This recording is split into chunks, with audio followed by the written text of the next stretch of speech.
Hello' viewers, মই এটা interesting video' লৈ আহিছোঁ। জয়তে সমূহ ৰাজ্যলৈ নগাঁও জিলাৰ ভেৰভেৰিত যি শ্ৰী শ্ৰী মহামৃত্যুঞ্জয় মন্দিৰ ভাগ আছে, তাৰ পূৰ্ণ স্থান আৰু মন্দিৰ ভাগ মই আপোনালোকক দেখুৱাবলৈ লৈছোঁ। গতিকে স্কিপ নকৰাকৈ ভিডিঅ'টো আপোনালোকে শেষলৈকে চাই থাকিব। লগতে মোৰ চেনেলটো ছাবস্ক্ৰাইব, লাইক, শ্বেয়াৰ আৰু কমেণ্ট কৰিবলৈ নাপাহৰিব। তেন্তে ব'লক ভিডিঅ'টো আৰম্ভ কৰোঁ। প্ৰথমতে আমি সোমোৱাৰ প্ৰাক মুহূৰ্ততে আপোনাৰ যিসমূহ অৰ্ধনিৰ্মিত গৃহ ইয়াত দেখিবলৈ পাইছোঁ, সেইসমূহ হয়তো সন্ন্যাসী সাধু তেওঁলোকৰ বাবে হয়তো থকাৰ যি ব্যৱস্থা, তাৰ বাবে তেওঁলোকে গৃহসমূহ নিৰ্মাণ কৰি আছে, যিটো অৰ্ধনিৰ্মিত অৱস্থাতে আছে। কিন্তু যিখিনিলৈকে হৈছে সকলোখিনি আমি চাওঁ ব'লক। প্ৰথমতে আমি দেখা পাইছোঁ এটা গেট, সৰু গেট এটা দেখা পাইছোঁ। ইয়াৰ মাধ্যমেৰে আমি যিভাগ মন্দিৰ আছে, মন্দিৰৰ দৰ্শন কৰিব পাৰিম, দেন মন্দিৰলৈ সোমাব পাৰিম এই গেটটোৰ মাধ্যমতে। তেন্তে ব'লকচোন যাওঁ। গেটটোৰ চাৰিওকাষটো আপোনালোকক দেখুৱাইছোঁ, যথেষ্ট সুন্দৰ লগা। ইয়াত সকলো ছাইডতে ঝাণ্ডা লগোৱা আছে, দেখিছেনে? তেওঁলোকে ইয়াত সকলো ছাইডতে তেওঁলোকে ঝাণ্ডা লগাই থৈছে। গতিকে যে মন্দিৰৰ এটা প্ৰতীক হয়তো। গতিকে ইয়াতে যোৱাৰ আগতে আপুনি ইয়াত চেণ্ডেল খুলিব লাগিব গেটৰ বাহিৰতে।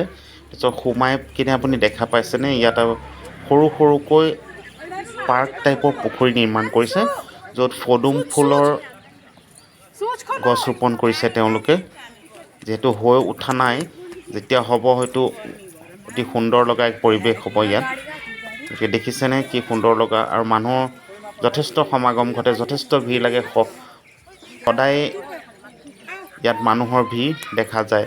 দূৰ দূৰণিৰ পৰা তীৰ্থযাত্ৰীসকল ইয়ালৈ আহে, যিহেতু মহামৃত্যুঞ্জয় মন্দিৰ ভাগৰ দৰ্শনৰ অৰ্থে।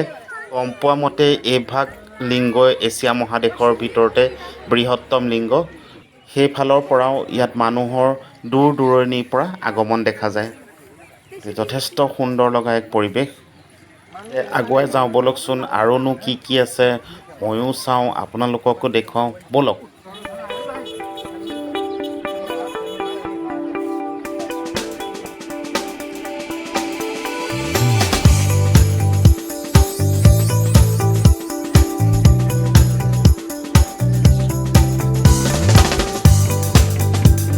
সোমাই যোৱাৰ আপুনি লেফ্ট ছাইডে প্ৰথমতে বাওঁহাতে দেখিব এটা সৰু মন্দিৰ নিৰ্মাণ কৰি ৰাখিছে। এই মন্দিৰটোতে আপোনাৰ কি হয়, বন্তি প্ৰজ্বলন কৰিব পাৰি। যে দেখিছেনে, ৰাইজে সকলোৱেতে ইয়াত সেৱা প্ৰাৰ্থনা জনাই আছে। ইয়াতে আপোনাৰ বন্তি প্ৰজ্বলন কৰিব পাৰে, দান দক্ষিণাও দিব পাৰে। সোমাই যোৱাৰ লেফ্ট ছাইডেদি গৈ আপুনি কিছু 100 গজমান যোৱাৰ পিছতেই সেই মন্দিৰ ভাগ আপুনি দেখা পাব। তেন্তে সেইফালৰ পৰা বাওঁ ছাইডৰ পৰা মন্দিৰ ভাগ কেনেধৰণে দেখি বা লিংগটো কেনেধৰণৰ দেখা পায়, তাৰ কিছু দৃশ্য আপোনালোকক দেখুৱাইছোঁ। দেখিছেনে, সোমাই যোৱাৰ লেফ্ট ছাইডৰ পৰা বাওঁ হাতৰ পৰা প্ৰথম প্ৰাক মুহূৰ্ততে কেনেধৰণৰ দেখা পোৱা যায়। গতিকে দেখিছেনে কি সুন্দৰ লগা এক পৰিৱেশ, কি সুন্দৰ লাগে দেখিবলৈ লিংগটো। মই যিমান পাৰিছোঁ সিমানখিনি আপোনালোকক দেখুৱাইছোঁ। তেন্তে ব'লক আগুৱাই যাওঁ, আৰুনো কি কি আছে ময়ো চাওঁ, আপোনালোককো দেখুৱাওঁ ব'লক।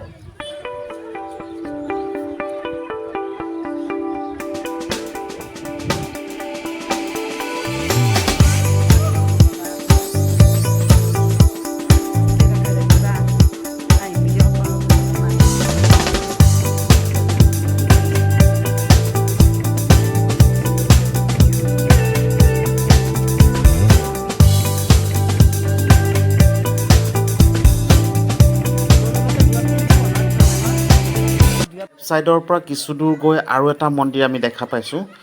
সেইটো যত সম্ভৱ কালী মাতাৰ মন্দিৰ হয়। গতিকে সিও যথেষ্ট সুন্দৰভাৱে তাক স্থাপন কৰিছে, দেখাত যথেষ্ট ভাল লাগে। তাতো আপুনি বন্তি প্ৰজ্বলন কৰিব পাৰে। যথেষ্ট ভাল লগা এটা সৰুকৈ বনাই থোৱা আছে মন্দিৰ ভাগ। তাতো আপুনি পূজা পাৰ্বণ বা দান দক্ষিণা দিব পাৰে। লেফ্ট ছাইডৰ পৰা কিছু দূৰ যোৱাৰ পিছতে সেই মন্দিৰ ভাগ দেখা যায়। তেন্তে ব'লক আগুৱাই যাওঁ। লিংগ ভাগৰ যিটো মুখৰ ছাইডটো আপোনাৰ যিকেইটা আপোনাৰ পোষ্ট আছে ডাঙৰ ডাঙৰ, যিটো আপোনাৰ লিংগটো ধৰি ৰাখিছে। যিফালে মানে লিংগটোৰ আপোনাৰ গাখীৰ পৰাৰ যিটো ছাইড, সেইটো ছাইডত আপোনাৰ ডাঙৰ ডাঙৰ 3টা পোষ্টেৰে লিংগটো ধৰি ৰাখিছে। গতিকে সেইফালৰ পৰা দেখাত লিংগটো এনেধৰণৰ দেখি, গতিকে মই যেনেধৰণে দেখিছোঁ আপোনালোককো ঠিক সেনেধৰণেই দেখুৱাইছোঁ। আৰু এই ছাইডত আপোনাৰ কি হয়, পূব পশ্চিম মানে আপোনাৰ কি হয়, ছাঁ পৰি থাকে অলপ, এইটো দেখিছেনে? তেন্তে ব'লক আগুৱাই যাওঁ, আৰুনো কি কি আছে ময়ো চাওঁ, আপোনালোককো দেখুৱাওঁ, ব'লক।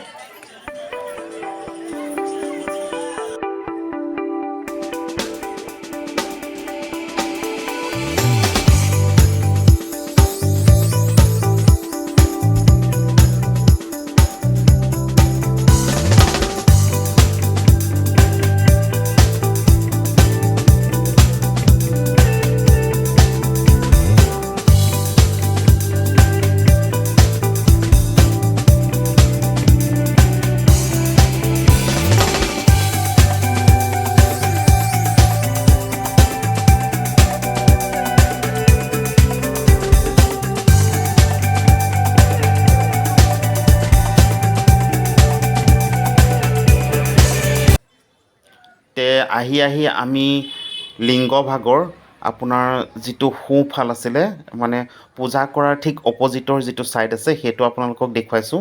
এইফালৰ পৰা এনেধৰণৰ দেখি লিংগ ভাগ দেখিছেনে? যথেষ্ট সুন্দৰ লাগে ইয়াত, মন প্ৰাণ সকলো আপ্লুত হৈ যায়, সকলো জোৰ পৰি যায়, বহুত ভাল লাগে। দেখিছেনে? চিৰিসমূহ কি সুন্দৰভাৱে নিৰ্মাণ কৰি ৰাখিছে, মানুহ উঠিবৰ বাবে। তাত উঠি আপোনাৰ ফটো উঠে, তাত উঠি আপোনাৰ পূজা পাৰ্বণ কৰিব পাৰে। গতিকে যথেষ্ট ভাল লাগে, দেখিছেনে? আৰু বাউণ্ডেৰীটো যিমান পাৰোঁ দেখুৱাইছোঁ সিমানখিনিয়ে। দেখিছেনে? তাৰ পৰা কিছু দূৰ আগুৱাই আহি গোটেই লিংগ ভাগকে আপোনালোকক মই দেখুৱাবলৈ লৈছোঁ। গোটেই লিংগ ভাগ এনেধৰণে দেখিছেনে? আৰু ইয়াত যিসমূহ আপুনি ৰছীৰ নিচিনা দেখিছে, ৰছী নহয়, আপোনাৰ লাইটিঙৰ ব্যৱস্থা আছে।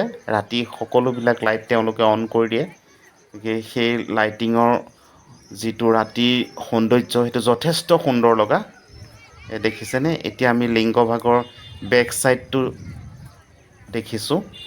বেক ছাইডটো দেখিবলৈ এনেধৰণে লাগে। এক বিশাল লিংগ, যেন 3মহলীয়া বিল্ডিঙৰ সমান হ'ব আপোনাৰ লিংগ ভাগ। যথেষ্ট গোটেই লিংগ ভাগে আপোনালোকক মই দেখুৱাইছোঁ। লিংগ ভাগত যি ডাঙৰ ডাঙৰ আপুনি দৰ্জা দেখিছে, সেই দৰ্জাৰ মাধ্যমেৰে আপুনি ভিতৰত সোমাব পাৰে। আৰু তাত পূজাৰী থাকে, তেওঁলোকৰ হাতত আপুনি আপোনাৰ যি শৰাই ভাগ আনে, তেওঁলোকে তাত গ্ৰহণ কৰে। আৰু তাত আপুনি দান দক্ষিণা দিয়াৰো ব্যৱস্থা আছে, তাত পূজা পাৰ্বণ কৰাৰ ব্যৱস্থা আছে। গতিকে সিও যথেষ্ট পৰিপাটি চাফ চিকুণ নিয়মত তেওঁলোকে চলে। গতিকে যথেষ্ট ভাল লাগে ভিতৰত সোমায়ো। দেখুৱাইছোঁ, এয়া চাওক। আৰু এইফালেদি কি হয়, আপুনি বাহিৰলৈ ওলাই যোৱাৰ ব্যৱস্থা আছে। এপাক ঘূৰি পেলাই আমি আকৌ সম্পূৰ্ণ যিফালেদি সোমাইছিলোঁ সেইফাল পালোহি। গতিকে আমি সম্পূৰ্ণ লিংগ ভাগৰ চাৰিওকাষটো আপোনালোকক দেখুৱালোঁ, আৰু এইফালেদিয়ে ওলাই যাব পাৰি। গতিকে দূৰ দূৰণিলৈকে এনেধৰণৰ দৃশ্য দেখা যায়, যথেষ্ট ভাল লাগে। আৰু মানুহৰ যথেষ্ট সমাগম হয়, দেখিছেনে? কি সুন্দৰ লগা এক পৰিৱেশ।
আহি আমি অৱশেষত আপোনালোকক দেখুৱাবলৈ লৈছোঁ। ইয়াত দুখন হেলিপেডৰ ব্যৱস্থা আছে।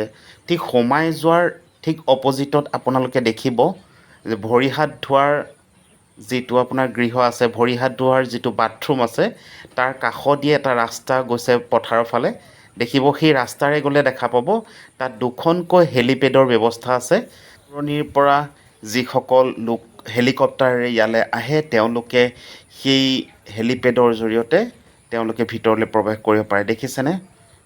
আপুনি মন্দিৰ সোমাই যোৱাৰ ঠিক অপজিটত দেখা পাব সেইটো ৰাস্তা দীঘলীয়াকৈ গৈছে পথাৰৰ ফালে আৰু তাতে দুটা হেলিপেডৰ ব্যৱস্থা আছে। এটা এইটো আৰু আনটো হৈছে সেইটো। গতিকে আৰু দেখিছে তাৰ লগতে যি অৰ্ধনিৰ্মিত গৃহ ইয়াত সম্পূৰ্ণ হৈ উঠা নাই, হয়তো পৰৱৰ্তী সময়ত সম্পূৰ্ণ হ'বগৈ ঘৰসমূহ। আৰু তাৰ লগতে দেখিছেনে পাৰ্কিঙৰো ব্যৱস্থা আছে। 4চকীয়া বাহন, 2চকীয়া বাহন এইবিলাক ৰখাৰো ইয়াত ব্যৱস্থা তেওঁলোকে কৰি ৰাখিছে। গতিকে যথেষ্ট ভাল সা সুবিধাৰে তেওঁলোকে নিৰ্মাণ কৰি ৰাখিছে মন্দিৰ ভাগত। গতিকে যথেষ্ট ভাল লাগে। আপোনালোকো আহক, ময়ো আহিছোঁ, চাওক, সৌন্দৰ্য লওক, সৌন্দৰ্য উপভোগ কৰক, মন্দিৰৰ দৰ্শন লওকহি। তেন্তে ব'লক আজিলৈ ভিডিঅ'টো ইমানতে সমাপ্ত কৰিছোঁ।